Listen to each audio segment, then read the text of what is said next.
할렐루야. 5월 20일 수요일 새벽 기도회를 시작하도록 하겠습니다. 사도신경으로 우리 신앙을 고백하시겠습니다. 나는 전능하신 아버지 하나님 천지의 창조주를 믿습니다. 나는 그의 유일하신 아들 우리 주 예수 그리스도를 믿습니다. 그는 성령으로 잉태되어 동정녀 마리아에게서 나시고 본디오 빌라도에게 고난을 받아 십자가에 못 박혀 죽으시고 장사된 지 사흘 만에 죽은 자 가운데서 다시 살아나셨으며 하늘에 오르시어 전능하신 아버지 하나님 우편에 앉아 계시다가 거기로부터 살아있는 자와 죽은 자를 심판하러 오십니다. 나는 성령을 믿으며 거룩한 공교회와 성도의 교제와 죄를 용서받는 것과 몸의 부활과 영생을 믿습니다. 아멘. 찬송가 283장 찬양하시겠습니다. 찬송가 283장입니다.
신명기 21장 1절부터 9절까지 말씀 보도록 하겠습니다.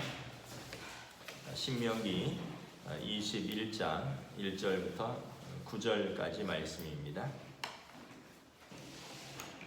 다 찾으신 줄 알고 저와 여러분들이 한 절씩 교도하도록 하겠습니다.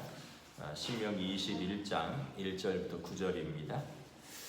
내 하나님 여호와께서 내게 주어 차지하게 하신 땅에서 피살된 시체가 들에 엎드러진 것을 발견하고 그 쳐 죽인 자가 누구인지 알지 못하거든 재판장들은 나가서 그 피살된 곳에 사방에 있는 성읍의 원근을 잴 것이요 그 피살된 곳에서 제일 가까운 성읍의 장로들이 그 성읍에서 아직 부리지 아니하고 멍에를 매지 아니한 암송아지를 취하여 그 성읍의 장로들이 물이 항상 흐르고 갈지도 않고 씨를 뿌린 적도 없는 골짜기로 그 송아지를 끌고 가서 그 골짜기에서 그 송아지의 목을 꺾을 것이요 레위 자손 제사장들도 그렇게 할지니 그들은 내 하나님 여호와께서 택하사 자기를 섬기게 하시며 또 여호와의 이름으로 축복하게 하신 자라 모든 소송과 모든 투쟁이 그들의 말대로 판결될 것이니라.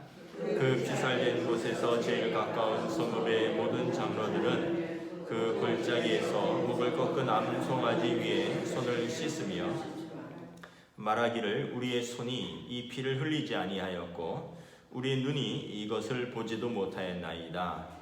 여호와여 주께서 속량하신 주의 백성 이스라엘을 사하시고 무죄한 피를 주의 백성 이스라엘 중에 머물러 두지 마옵소서 하면 그 피 흘린 죄가 사함을 받으리니. 함께 읽습니다. 너는 이와 같이 여호와께서 보시기에 정직한 일을 행하여 무죄한 자의 피 흘린 죄를 너희 중에서 제할지니라. 아멘. 오늘은 대속과 책임을 감당하는 성숙한 공동체라는 제목으로 말씀을 전하도록 하겠습니다. 하나님은 신명기 곳곳에서 개인뿐만 아니라 또 가족과 공동체에도 지대한 관심이 계시다는 것을 보여주고 있습니다. 우리가 월요일 본문에서 보면 전쟁에서 면제받아야 될 사람들로서 집을 건축하고 낙성식을 거행하지 못한 사람, 또 포도원을 만들고 아직 그 소출을 맛보지 못한 사람, 약혼을 하였으나 아직 결혼하여 아내와 살아보지 못한 사람은 전쟁에서 면제하고 가정으로 돌려보내라. 이곳에서 보면 이런 율법의 배경에는 하나님이 개인뿐만 아니라 가정 공동체에도 지대한 관심이 있다는 것을 보여주고 있습니다.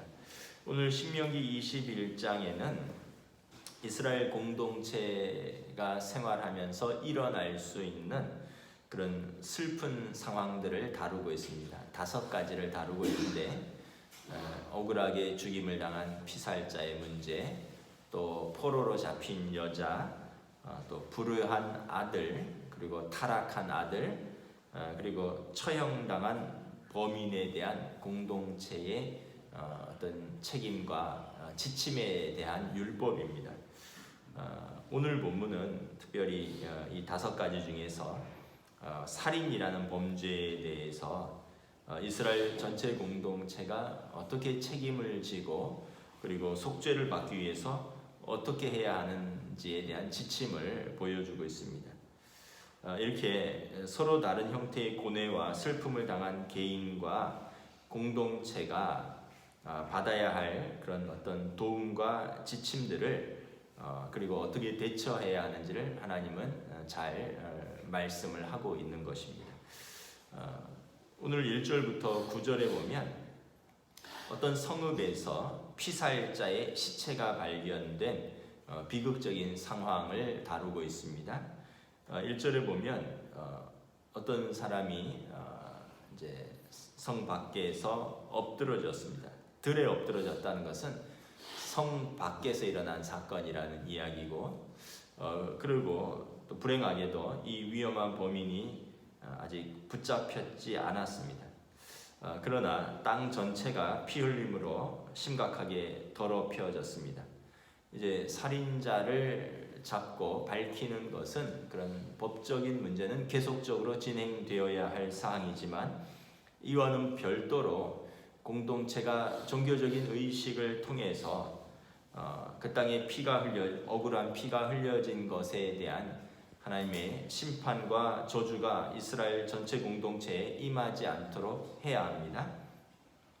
공동체가 채택해야 하는 절차는 5가지 중요한 주제를 다루고 있습니다. 책임과 또 결속과 대속과 고백 그리고 용서의 이 5가지 주제를 다루고 있습니다. 첫째는 책임입니다. 먼저 인근의 한 성읍이 사람들의 정결 예식에 대해서 전적인 책임을 져야 합니다. 2절에 보면 인접한 공동체의 장로들은 자기 성읍에서 그 시체가 발견된 지점까지 정확한 거리를 측량해야 합니다. 3절에 보면 그 피살된 곳에서 제일 가까운 성읍의 공동체가 그 땅의 정결 예식에 대한 책임을 져야 합니다. 어떤 가장이 피살되었다면 이 천진난만한 어린아이들이 아버지를 빼앗긴 것이며 과부는 곤궁에 빠진 것입니다. 이 괴로움에 찬 피해자의 가족은 그 지역 공동체의 일원입니다. 어쩌면 그 성읍의 사람들이 직접 살인을 저지르지는 않았을 수도 있지만 성읍의 모든 백성이 그 범죄로 인해서 고통과 죄의식을 느낍니다. 이 잔인한 범죄는 직접적으로는 한 가족에게 그리고 그 성읍 전체에 나아가 이스라엘 전체 공동체에 영향을 미칩니다. 누군가로부터 시작된 죄가 온몸에 추악한 질병처럼 전체 공동체에 고통으로 퍼져나가는 것입니다. 우리도 어떤 사회에서 끔찍한 어떤 사고나 어떤 범죄가 일어나면 우리 주변에서 직접적으로 일어난 것은 아니지만 우리 전체가 충격을 받고 고통을 받고 그리고 우리가 이 전체에 대해서 우리가 죄책감이나 또는 책임을 느끼기도 하는 것과 같은 이치인 것입니다. 자, 두 번째로 결속이 강조됩니다. 8절을 봉독하도록 하겠습니다. 시작. 여호와여 주께서 속량하신 주의 백성 이스라엘을 사하시고 무죄한 피를 주의 백성 이스라엘 중에 머물러 두지 마옵소서 하면 그 피 흘린 죄가 사함을 받으리라. 그 성읍의 장로들은 하나님께 깨끗하게 해달라고 구할 때 이 무죄한 피를 주의 백성 이스라엘에게 돌리지 말아 달라라고 기도합니다. 개인이 죄를 지었지만 그 개인이 아직 밝혀지지 않았고 그러므로 이스라엘 전체 공동체가 그 책임이 있기도 하지만 한편 그들에게 이 전체의 무고한 죄의 피 흘린 죄에 대해서 책임을 묻지 말아 달라라고 하나님께 간구하는 것입니다. 이스라엘 성읍 어딘가에 한 사람이 그 끔찍한 범죄를 저질렀고 그에게 책임이 있지만 그는 아직 발견되지 않았습니다. 그리고 아직 발견되지 않은 그 붙잡히지 않은 범인은 다시 범행을 저지를 수도 있습니다. 엄밀한 의미에서 범인은 그 한 명의 그 사람입니다. 하지만 이스라엘은 그 공동체 전체가 그 사건에 대한 책임감을 가진 그런 결속력이 있는 공동체입니다. 살인자가 어렸을 때 그의 복지와 교육에 어느 정도 책임이 있는 가정에서 자라났는가? 그의 가정 생활은 행복하고 조화로웠는가? 그의 부모는 그를 깊이 사랑했는가? 그는 평소에 평안을 느끼고 존중이 여김을 받으며 자랐는가? 그의 부모는 이웃과 사이좋게 지내며 자녀들에게 모범을 보였는가? 그는 살인하지 말지니라 내 형제를 미워하지 말지니라 원수를 갚지 말며 이웃 사랑하기를 내 몸과 같이 하라는 그러한 하나님의 계명을 제대로 배웠는가? 그 살인자는 자기 부모가 다툴 때 자기 아버지의 눈에서 나타난 성난 표정에서 증오를 배우지는 않았는가? 그는 사소한 싸움으로 끊임없이 관계를 손상시키는 그런 가정, 그런 공동체에서 자라지는 않았는가? 탐심이 혹시 그의 분노의 원인이지는 않았는가? 그 공동체에서 사람이 재물보다 더 소중하다고 교육받지는 않았는가? 공동체에서 그의 괴로움에 대해서 이야기를 하고 이야기를 들어줄 사람은 없었는가? 그가 원수에게 잔인한 말을 하는 것을 누군가 분명히 들었을 텐데 그때 그에게 영적인 조언을 해주고 그가 잘못된 길로 가고 있다는 것을 깨닫도록 도와줄 경건한 제사장은 없었는가? 범죄자를 옹호하자는 것이 아닙니다. 하지만 그 범죄자에게 많은 것이 베풀어지지 않았거나 결핍되었던 상황이 있었을 수 있습니다. 그가 사랑으로 양육을 받았고 공동체에 합당하고 책임 있는 돌봄을 받았다면 어쩌면 그는 지금 평강 가운데 거할 수도 있었을 것입니다. 그러므로 범죄가 발생하면 그 같은 범죄를 저지른 행위는 마땅히 비난받고 처벌받아야 마땅하지만 동시에 그 사람에게만 책임이 있는 것이 아니라 그 가정과 그 공동체에도 어느 정도 책임이 존재하는 것입니다. 이스라엘은 이처럼 공동체의 책임과 결속을 강조하는 공동체입니다. 세 번째는 대속입니다. 범인을 발견할 수는 없다 해도 공동체에 대한 속죄는 이루어져야 합니다. 그리고 속죄물이 필요하기 때문에 송아지가 대속물로 희생됩니다. 3절에 보면 어린 암송아지 곧 아직 불이우지 아니하고 멍에를 매지 아니한 암송아지가 희생 제물로 드려집니다. 4절에 보면 이 정결 예식은 갈지도 씨를 뿌린 일도 없는 골짜기에서 행해집니다. 이러한 정결 예식에는 상징적인 의미가 있습니다. 아직 부리지도 아니하고 멍에를 매지 아니한 암송아지, 갈지도 씨를 뿌린 적도 없는 그런 땅, 그리고 마음껏 거침없이 흐르는 골짜기의 물, 이 모든 것들은 새로움이라는 요소를 상징합니다. 사람들은 그들 가운데서 죄가 제거되고 다시 새롭게 시작되기를 열망합니다. 그리고 다시 시작하려면 이러한 정결 예식, 대속과 함께 고백이 있어야 합니다. 6절에 보면 성읍의 장로들은 백성의 대표 자격으로 희생 제사를 드린 장소에서 손을 씻었습니다. 법적인 의미에서 그들은 그 범죄에 대해서 개인적으로 책임이 없으며 또한 그들이 아는 바로는 성읍의 어느 누구도 책임이 없음을 공적으로 증거하는 것입니다. 하지만 그들은 영적인 고백을 하고 있습니다. 죄에 대해서 슬퍼하며 생명을 잃은 것에 대해서 하나님이 슬퍼하신다는 이러한 그 의식은 전체 공동체에 대한 어떤 시청각 교육이면서 동시에 공적인 고백인 것입니다. 6절에 보면 어떤 씻는 예식, 이렇게 손을 씻죠. 8절에 보면 죄 용서에 대해서 탄원을 하고 있습니다. 그리고 9절에 보면 죄를 제하는 것, 그리고 하나님 보시기에 정직한 일을 행하는 것, 이런 것은 모두 속죄를 표현하고 고백하는 표현입니다.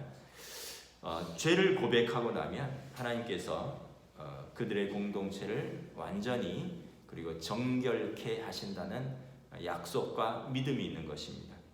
8절에 보면 여호와여 주께서 속량하신 주의 백성 이스라엘을 사하시고, 속량이라는 의미는 구원이라는 의미인데 히브리어의 원어적 의미는 덮다라는 뜻입니다. 덮다. 죄를 덮는 것입니다. 죄를 말소하는 것입니다. 죄를 취소하는 것입니다. 하나님이 이스라엘을 속량하셨다. 그들이 죄가 없어서 구원하신 것이 아니라 그들의 죄를 덮으신 것입니다. 그들의 죄를 말소하고 취소하는 것입니다. 이러한 대속의 정결 예식과 고백을 통해서 공동체에 있는 죄가 제거해지는 것입니다. 신명기는 우리가 우리 죄를 하나님 앞에서 진지하게 고백하면 죄 사함을 받을 수 있다라는 것을 가르쳐 주고 있습니다. 요한 1장 9절에 만일 우리가 우리 죄를 자백하면 하나님은 미쁘시고 의로우사 우리 죄를 사하시며 모든 불의에서 우리를 깨끗하게 하실 것이다 라고 약속하고 있습니다. 그러므로 여러분, 기도할 때 우리가 먼저 기도해야 될 것은 무엇을 주시옵소서 하는 것보다 우리가 하나님 앞에서 범한 죄를 고백하고 그 죄에 대한 용서를 구하는 것이 먼저 되어야 할 것입니다. 만일 우리의 죄책이 경감되지 않았다면 이는 우리 죄를 고백하지 않았기 때문에 그렇습니다. 죄는 우리에게 해로우며 우리의 관계에 해를 끼치고 하나님을 슬프게 하는 것입니다. 성령님을 근심하게 하는 것입니다. 그러므로 그 죄를 제하기 위해서 먼저 하나님 앞에 회개와 그리고 고백이 요구되는 것입니다. 말씀을 마치도록 하겠습니다. 2000년 전에 사람들이 인정하지도 않고 고백하지도 않은 죄를 위하여 독특한 제사가 드려졌습니다. 하나님의 아들이신 예수 그리스도께서 우리가 받아야 마땅할 정죄를 당하시고 우리의 죄에 대한 사함을 이루셨습니다. 예수님께서는 들판에 버려진 시체와 같았던 우리, 또는 붙잡히지 않은 범죄자와 같은 우리, 또는 이런 죄 가운데 고통당하고 있는 우리를 위해서 친히 희생 제물로서 목이 꺾인 송아지가 되어 주셨습니다. 그리스도께서 들판에 버려진 시체와 같이 영문 밖으로 끌려나가 십자가에서 우리를 위해서 죽으셨습니다. 그리스도께서 십자가에서 우리를 속량하시고 십자가에서 희생제물로 하나님과 우리의 깨어진 관계를 화목하게 하시고 십자가에서 우리의 죄짐을 대신 지심으로 속량하셨습니다. 하나님께서 우리의 죄를 덮어주셨습니다. 우리의 죄를 말소하고 취소하셨습니다. 우리의 전에 지은 죄를 간과하셨습니다. 넘어가셨습니다. 그래서 의인께서 불의한 자를 위하여 대신 죽으사 죄인을 의롭다 하셨습니다. 예수님의 십자가의 죽음으로 대속의 은혜를 받은 성도는 이제 다시 새로움으로 나아가야 하는 책임이 있는 것입니다. 또한 우리 개인의 불의와 죄뿐만 아니라 우리의 이웃, 우리의 공동체의 불의와 죄에 대해서도 민감하게 우리가 반응해야 합니다. 그리고 우리 개인과 우리 이웃, 그리고 우리 공동체의 죄를 용서받기 위하여 회개하는 자리로 나아가야 하는 우리의 책임이 있습니다. 그럴 때 우리뿐만 아니라 우리 공동체가 거룩해지고 하나님이 함께 거하시기를 기뻐하는 거룩한 공동체가 되는 줄 믿습니다. 여러분들의 가정을 위해서 우리가 또 기도해야 할 책임이 있고, 또 우리가 우리 사회, 또 우리나라와 민족, 나아가서 열방을 위해서 우리가 함께 기도해야 할 책임이 있습니다. 이것이 하나님이 기뻐하시는 거룩하고 성숙한 공동체인 줄 믿습니다. 기도하겠습니다. 하나님 은혜를 감사합니다. 신명기 21장에서 예기치 않게 또 불행을 당한 5가지의 개인들, 또 가정들, 공동체에 대해서 열거합니다. 특별히 오늘은 피살자에 대한, 그리고 그 억울한 피가 땅에 흘려진, 그리고 그 억울한 가정, 슬픔에 빠진 가정, 그리고 전체 죄책감을 느끼는 공동체에 대하여 하나님께서 어떻게 그 죄를 속량하고 그들을 위로하시며, 그리고 그 억울한 피가 땅에 흘려진 것에 대한 정결면식이 이루어져야 하는가 율법으로 상세하게 제시하고 있습니다. 이를 통하여 참으로 예수님께서 우리를 위하여 의로우신 분이 불의한 자를 위하여 대신 죽으셨고, 우리의 죄를 말소하셨고, 하나님과 우리의 깨어진 관계를 회복하셨고, 그래서 우리가 다시 출발할 수 있도록 하나님의 자녀로서 새로운 길을 열어주셨습니다. 이제 우리가 그 은혜와 그 사랑을 받은 죄를 용서받은 거룩한 의인으로서 죄가 없어서 의인이 아니라 죄를 용서받은 하나님의 의를 덧입은 의인으로서 우리가 우리뿐만 아니라 우리 이웃에 대해서 이 땅의 불의와 죄에 대해서도 우리가 함께 책임이 있음을 고백합니다. 우리가 이 땅의 죄와 불의에 대해서 기도하고 하나님 앞에 속죄를 구하고 이 땅의 정결과 거룩함을 위하여 우리가 힘써서 하나님 앞에 나아가는 거룩한 주의 백성들, 또 우리 한국교회 성도들이 될 수 있도록, 한국교회 교회가 될 수 있도록 주여 인도하여 주시옵소서. 감사를 드리오며 우리 주 예수 그리스도의 이름으로 기도드리옵나이다. 아멘. 하늘에 계신 우리 아버지, 아버지의 이름을 거룩하게 하시며 아버지의 나라가 오게 하시며 아버지의 뜻이 하늘에서와 같이 땅에서도 이루어지게 하소서. 오늘 우리에게 일용할 양식을 주시고 우리가 우리에게 잘못한 사람을 용서하여 준 것 같이 우리 죄를 용서하여 주시고 우리를 시험에 빠지지 않게 하시고 악에서 구하소서. 나라와 권능과 영광이 영원히 아버지의 것입니다. 아멘.